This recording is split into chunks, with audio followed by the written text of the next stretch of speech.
Okay,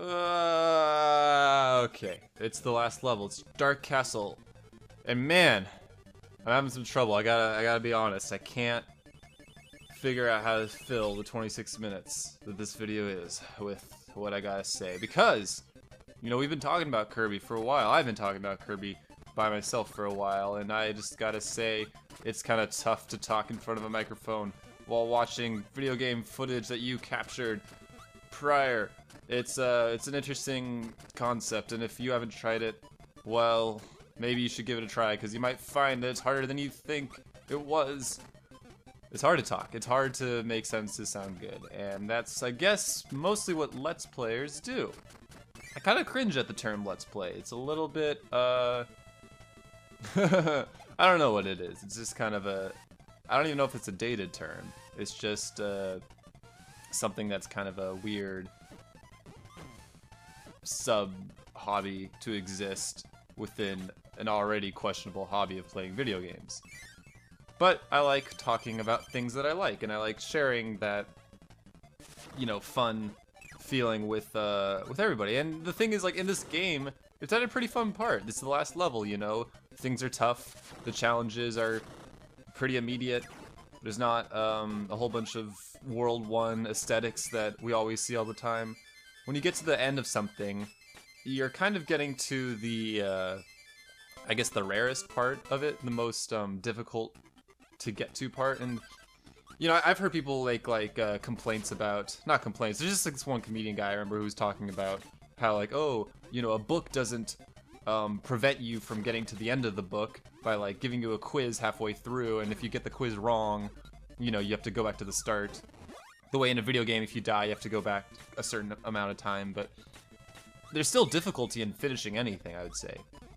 Committing time to something is essentially all that difficulty in a video game is just asking you to put in more time, and you do have to get better to some degree, but, you know, to fully understand a book, you have to increase the amount of information that you're retaining at the given point in time to sort of move through the story and remember who the characters are, and remember the history of what the characters have done in the book, and yada yada yada, you know.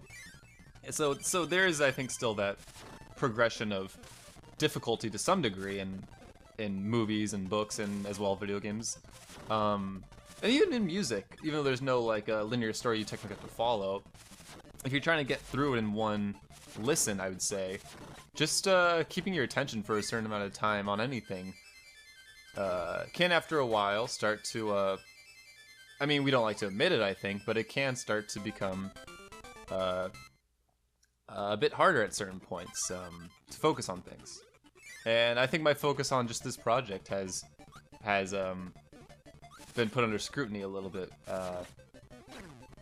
with scheduling and then trying to remember what I talked about in the previous videos. And it's hard to also, one of the things about creating things, I think that if you've never like made videos before and you think it's so easy, and I'm not saying you, but I'm saying like one might think getting their opinion out and making a little YouTube video is easy, but if you've never done it, you'll realize why it's hard. And part of what makes anything hard in the creation process is that you have to not only be a creator, but also be your own editor and be your own critic.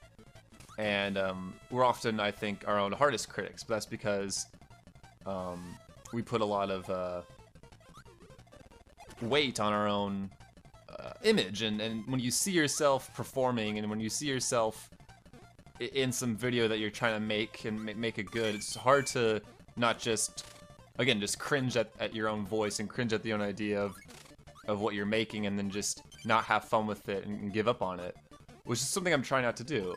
In this case,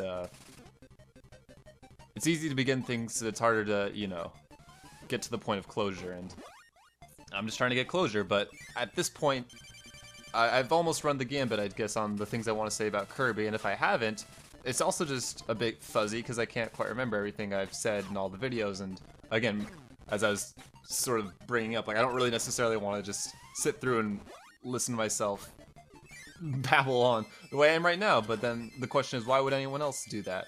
And it's a good question. I don't even really think anyone else would care to listen to somebody you know, craft their work, and unless, of course, if like this work got to a point where it actually was a bit more worth people's time, and then maybe seeing the starting points of it would, in that regard, be more worthwhile or have some more intrinsic value.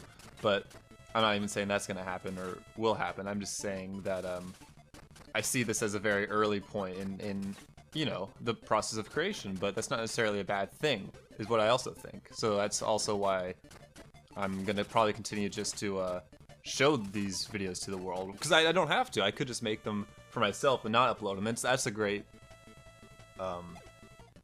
question to ask yourself, like, why even show it to anyone else? And you know, like, why would I show these videos if I don't think they're as good as they could be? And yeah, I guess my answer for that is that, well, you know, I don't know how other people are gonna react, and at the same time, it also helps me stay a bit more committed and not just give up on it for whatever reason. You know, it just makes it feel a bit more real, and in that regard, it doesn't make me take it more. I guess, yeah, it makes me take it more seriously, you could say. One thing that's cool is the backgrounds in all these mini boss fights sort of change. I actually didn't notice that, but the little design patterns, I think they've been different for each one, and that's really cool.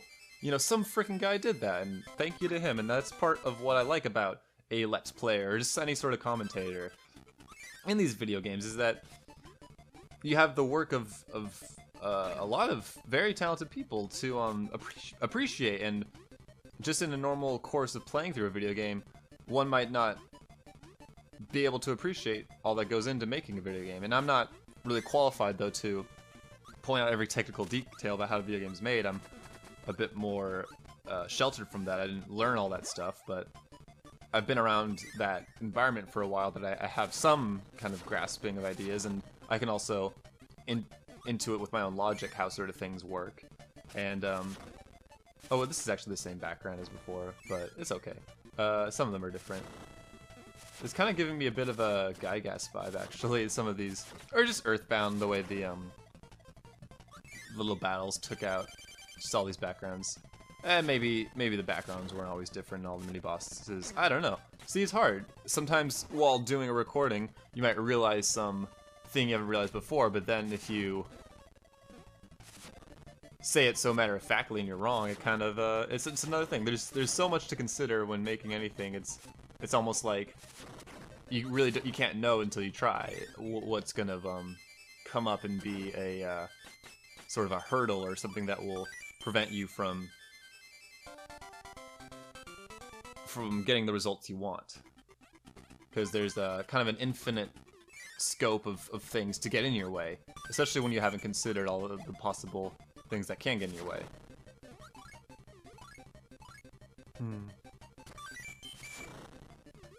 Well, that filled up the first, what, 8 minutes? Let's see how much more we can get through. Okay, so here we've got a lot of auto-scrolling parts, and you know, auto-scrolling parts, they can kind of kill the pace of a game, but I think these ones go at a fast enough pace that you know, it doesn't feel too slow. But these are actually pretty unforgiving, this part, because there's not very much, if any, indication of which path you should take. So you just kind of have to get lucky, I suppose, or just know the pathway ahead of time. But I guess that's how it goes. It's the last level, you know? These are what should be the toughest challenges in the game.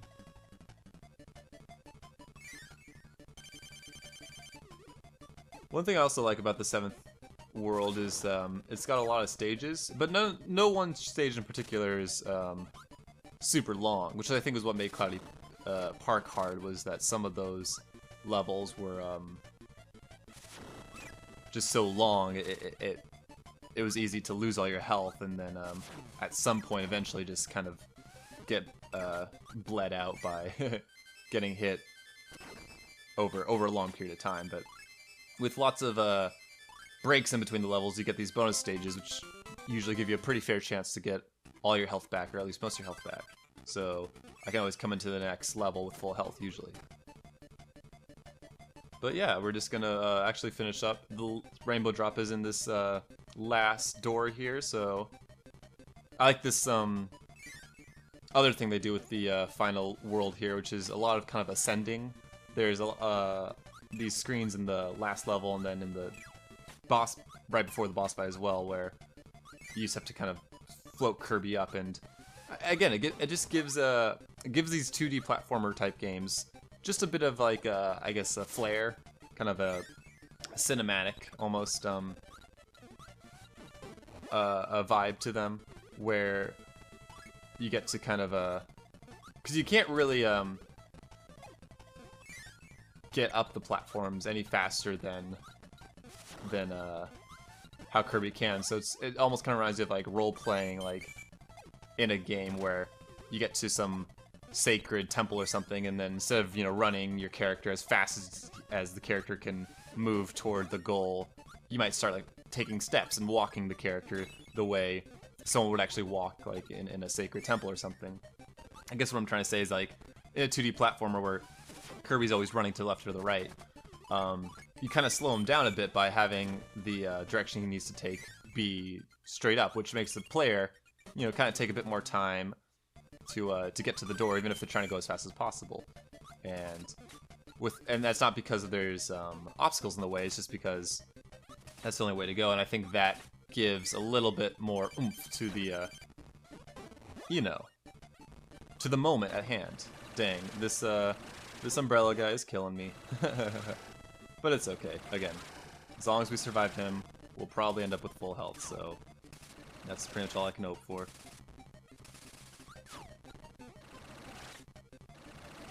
I do champion Kirby's Dream Land 2 as being a game with good design, and it's a lot of fun, and they did a good job making it and all that. But they do reuse some of the mini bosses and enemies just a bit too much, I would say, just a bit. But that's okay, because hey, here we go. Yeah, this is kind of what I was talking about with the cinematic thing.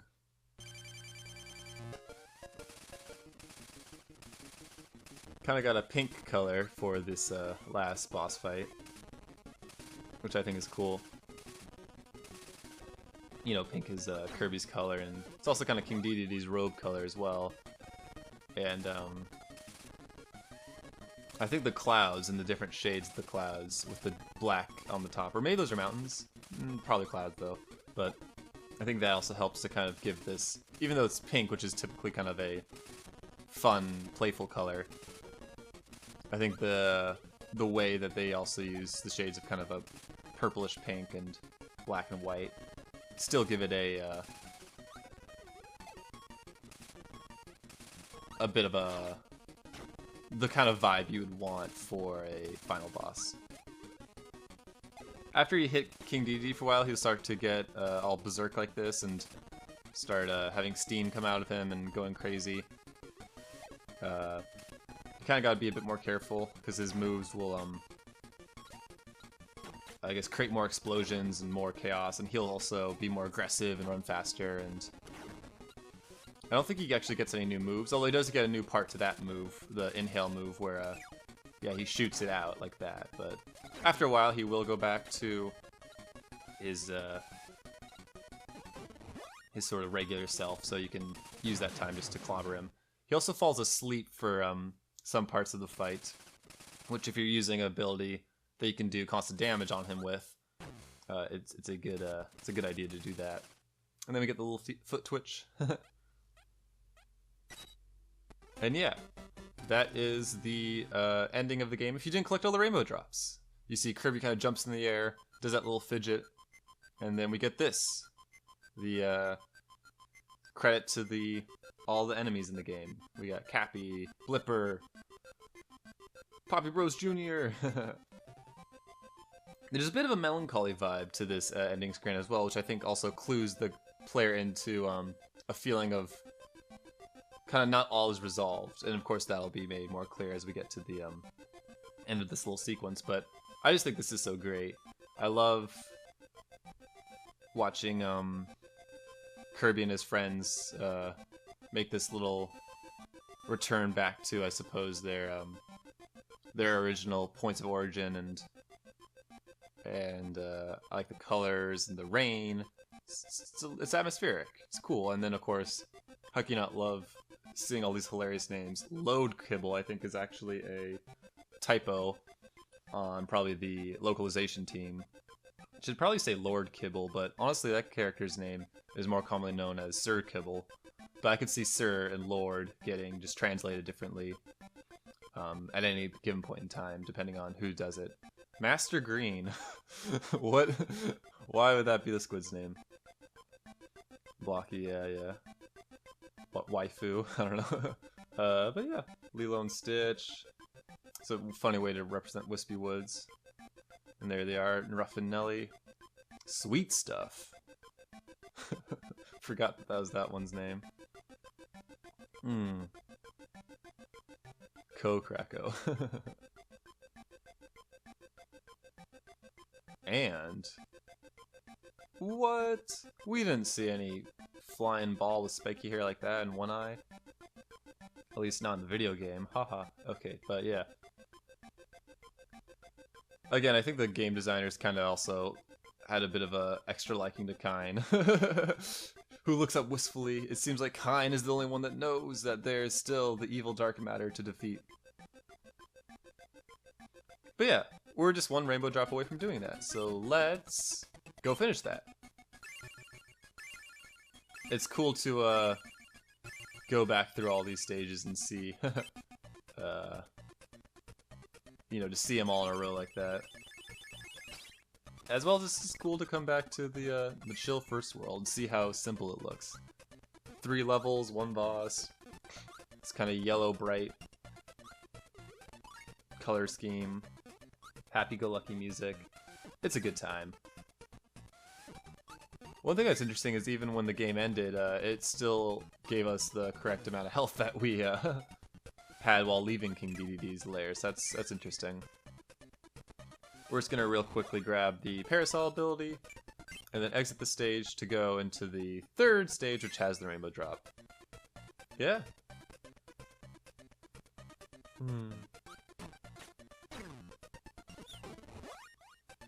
One thing I feel like with these platforming kind of games is that even the first stages, I think, are still enjoyable to go through, even though they are easier, and I do kind of like challenge in my game. I feel like challenge is kind of what makes games kind of worthwhile to like play and play well.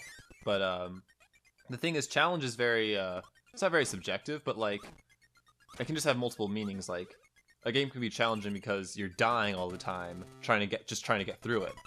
But a game can also be challenging just to like play proficiently, you know. So even though the first stages present less obstacles and enemies and it's not as like brutal, it can still be tough to perform in a way that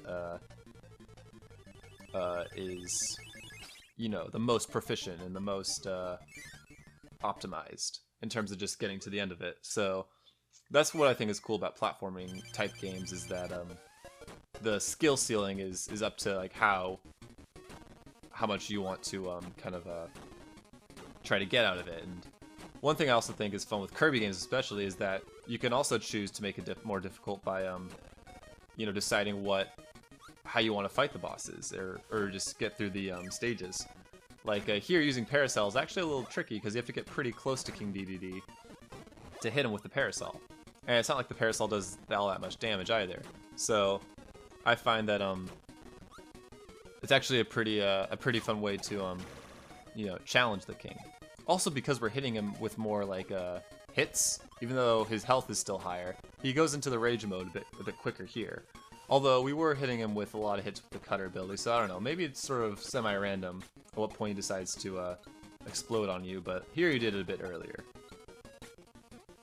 This boss fight's pretty fun. There's only so many moves he can do, and when he's in the rage mode, especially if you're kind of low on health and just worry about getting hit, it's pretty safe just to kind of stay flying in the air, maybe even above his head, because he can't really just hit you up there super easily. he does have this move with the hammer where he jumps up like that, but usually it gives you enough time to showcase that he's doing that. If you're on the ground, he can just run up to you and inhale you pretty fast, like that. So that's why I'd recommend being more in the air. And you are slower in the air, but you can let go of your flying, you know, sprites at any given point to fall pretty quickly, so you usually have some good mobility. One thing also interesting about the umbrella mechanic is that, oh gosh, we just got comboed there. One thing about the umbrella though is that when you descend into the back onto the ground, you will like typically Kirby will float around with the umbrella, so you kind of want to be more. You might want to just fall really with the regular sort of physics, and to do that you can like hold down or the attack button, but it's just a little extra thing that can sometimes actually trip you up. But it's cool that the umbrella, you know, still does what it does. I like that they gave that design element, and sometimes that floating can even be helpful, but usually it's not.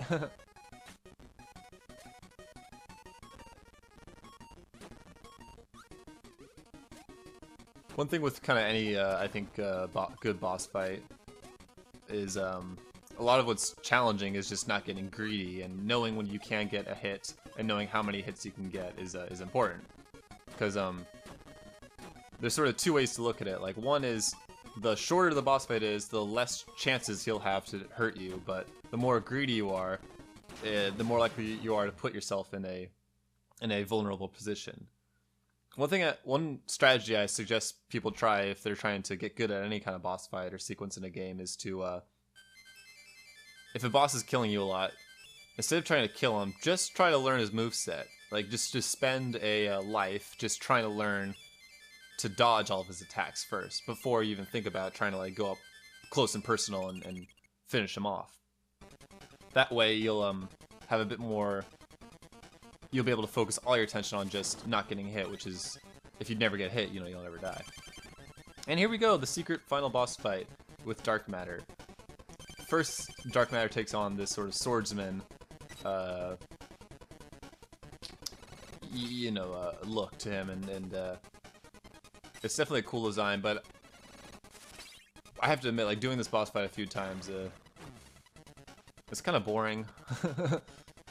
Again, it sort of suffers from, you really gotta wait for him to do this specific attack to do damage. You can just slice him, which is very weird. When you slice him, it doesn't really seem like you're doing damage, but I swear, like, it kind of does damage. I don't really know. This is pretty much the only way, though, you can really hurt him, is when he does that ball attack. And when he's dashing at me, I should really just be ducking underneath, but I'm just kind of not paying attention. It sort of reminds me, actually, of the final boss fight with Dark Matter in Kirby 64, where in that one, you know, the presentation of the fight is what's so cool about it. Whereas the controls and actually doing it, I think, is a little bit less like. Well, it's better than this, I'd say, because this is really just a lot of waiting around. There's something to be said though about, you know, ending with a big finish like this, and it, you know, having a sword fight in the air, like flying like this, is really cool. But I think just like from a playing point of view, like I think the King DD fight was a bit more fun, honestly. But that's okay. We're just about done with fighting the swordsman character. It's sort of mysterious the way he looks right now, but it's cool. It's cool. See, like right there, they just decided to kill him. I really don't know why. It didn't look like that was doing any damage. But now here, Dark Matter takes its true form, you could say. And this boss fight is actually very scripted, actually. Which, when I didn't know that, I found this second form to be really challenging, but at a certain point, when you learn to get through the phase without getting hurt, you can just repeat that exact same movement pattern, and it tends to work out with the second phase. What's actually hard is just doing enough damage to kill this guy in time, because if you don't, I think he'll just start taking damage. I don't even know why. He'll just start hurting you slowly but surely, so you gotta make sure to hit the guy with those 2 things at the end there. And I guess, yeah, wow, 3 hits. I don't really know how the damage gets tallied with those little orbs that appear behind him, but in that case I actually got kind of lucky and was able to kill him on the 3rd cycle there. I'm not able to repeat that every time. But hey, look, we got our friends wistfully looking in the sky. They know what's up. They know. King Dedede knows as he opens his big penguin mouth. Kirby's saved the day. Dreamland is in good standing, and we're all better for it. And here we go, the true credits, where we get the names of the people who worked on it. And there's Shimimura. There's all these great names, really. I can't take the time to learn them all, but they all, of course, play vital roles in making this video game such a standout video game. And I'm really happy that I got to do these series of videos. It's tricky, you know. I gotta admit, it's hard to come out with a final product that, like, I would say I'm satisfied with, and I'm not. But that's okay because you know, it was as good as I guess I could make it at the time, and that's all that could be said about that. This nice ending screen with the beautiful rainbow, very serene, very pretty, and all that. But there's one more thing I actually do kind of want to show off, and that's the 100% extra stuff, which is the boss rush mode and the bonus stage. So stay tuned if you care.